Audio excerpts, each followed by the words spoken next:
things that are services and jobs and stuff that are here, that other people will come for that don't live in the community. But the idea is that, you know, I guess if you wanted to go in the middle, you'd say 500 to 600 people living here. Renting, owning, buying, working. Yeah, having a stake in the community. Yep. That's cool. And one of the biggest things that we really tried to focus on is the idea of live work environments, where you look at the existing housing projects on the reservation. A lot of them have been low rent projects, where there's all low rent in an area where there's not jobs. And that's sort of like a recipe for disaster in a way, because you're not going to ever give people ownership of these homes, and you're not going to put it in their places of employment, and you're not going to intentionally develop employment next to those places that are housing. To be honest, only a portion of this housing ever gets developed unless jobs happen here. If we don't create jobs here, then this dream doesn't come to reality. It doesn't work. It doesn't work economically, it doesn't work financially. But if we create jobs here, you know, we can sit down, let's say somebody who wants to start a manufacturing company, you know, something to manufacture something here. Well, the way that would work is Thunder Valley could sit down with them and say, okay, they want to create 50 jobs here.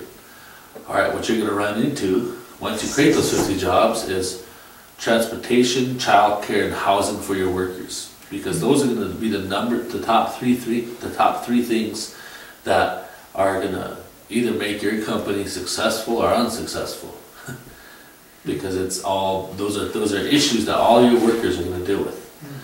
And so Thunder Valley CDC can help create housing, childcare in a closer proximity to the place of employment that they work on this development. So then all of a sudden, when there's a blizzard, you don't have a whole bunch of people not going to work. Because they're just all right here. They're in a close proximity to a place that they either rent, own, or buy.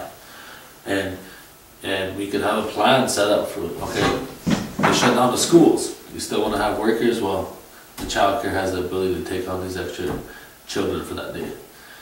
It's those type of, I guess, really thinking very deeply and collaboratively about improving people's lives that we have to get to.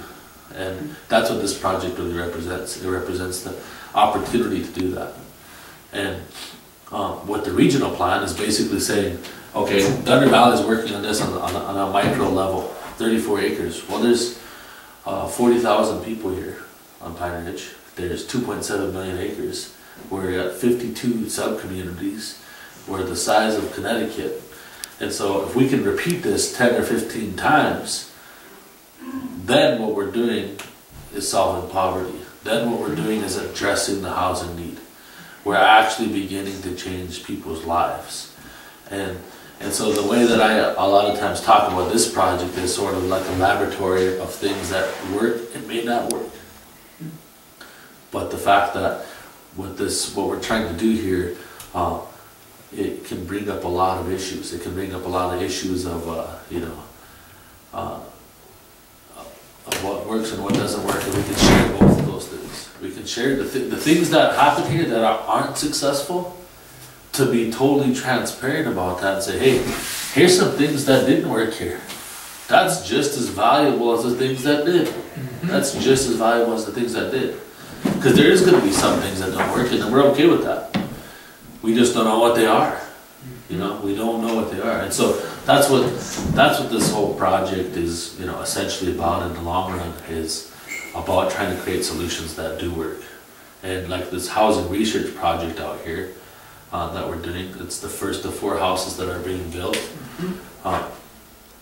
This first one is a straw bale house. The second one's going to be a compressed earth block house. The other one's going to be a stick built house, and then one's going to be a structured insulated panel house. This one right across. Yep. Is straw bale? Yep. So straw bale, compressed earth, what were the last two? Structured insulated panels. Prefab. They're not prefabs like this. The No, house, poured, pre-poured. yeah, panels that are built and then delivered and built on site. And then the stick. Stick built. The whole idea behind that is to basically look at those 4 different styles of construction and then determine what type of construction is the most energy efficient for the climate on Pine Ridge. Who's building the straw bales? The cool thing about who's building this straw bale house is we have students from the Applied Science Construction Program at Oglala Lakota College. The Applied Science is it's a big program, but the portion that's focused on this one is the carpentry program. And they're partnered with students from architecture and planning students from CU Boulder who've been building the house collectively together. Perfect. So the other big element to that is developing workforce. And I've basically sat down with all the students and say, hey, these are demonstration projects that you guys are doing here, but this is the big picture. We want to build, this is just one community. So the potential for the trades that you guys are learning, we want to hire native contractors to build this community as we move forward. And so they've gotten excited about that idea. The other thing about it is how all of that research boils down to helping the average everyday person is this. We're trying to develop, our end goal is to develop a net zero house. A house that has a 0 utility bill. Because if you look at the portion of people, I myself live in a FEMA trailer, and I myself, in the middle of winter, will spend between $300 and $400 a month to heat that FEMA trailer. Because heat passes through those walls like nothing. Well, in these super insulated construction houses, we're talking about utility bills that are $25 a month or less is what the goal is going to be.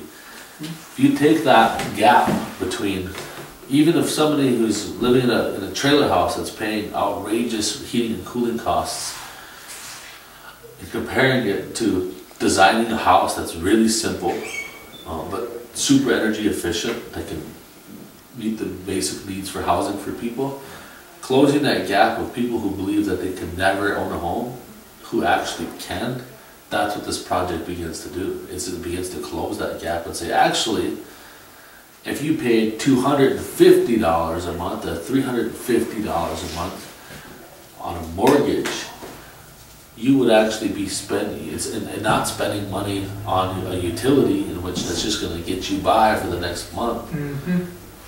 Then all of a sudden you're getting into home ownership. You're actually being able to pay down on something that you're going to own, as opposed to use your disposable income and giving it to an outrageous utility. So those are some of the things that are talked about in this. I think the other big issue has been around food and health too. I mean, that this community begins to address, and one of the issues is that 90%, about 90 to 95% of all of our food on Pine Ridge, it comes here on trucks, and that's just not going to be possible in the future. It's not going to, with rising gas prices and all that, it's just not going to work out. And so beginning to look at sustainability of trying to create, okay, what percentage of food can we create on this development for the people that are going to live there? And we know we can't meet all of it, but we know that we can make a percentage of it. And how much food could this development produce for, let's say, the whole res? Which percentage of it? And so that's why part of these original plans down here, you see the whole southern end of the property is basically for farming, gardening, commercial greenhouses. Those are 3 commercial greenhouses that are 43,000 square feet apiece, so they're 1 acre greenhouses. But with the technology that exists today, you could have these greenhouses producing food 365 days a year. I mean, technology that exists today, you could grow apples and oranges and different things right here, you know, and having it tie into this a closed loop system idea. So these are some of the things that this development is really looking at, and so what we've done to this stage is create this vision, and now we're beginning to employ that vision. Construction of these houses, the South Dakota School of Mines and Technology senior design students are actually right now this semester beginning to design what the water infrastructure need to look like for this development. Water tower, water pressure, all those different types of things. Yep. And so those are different things that we're looking at. And so, and we really believe that these types of developments is the solution to poverty, is the solution to housing, is the solution to sustainability. Well, and it's hatched right here on the reservation. You know, that's something I've noticed. I mean, I've been out here, out of Rapid City doing stores for just over a year now.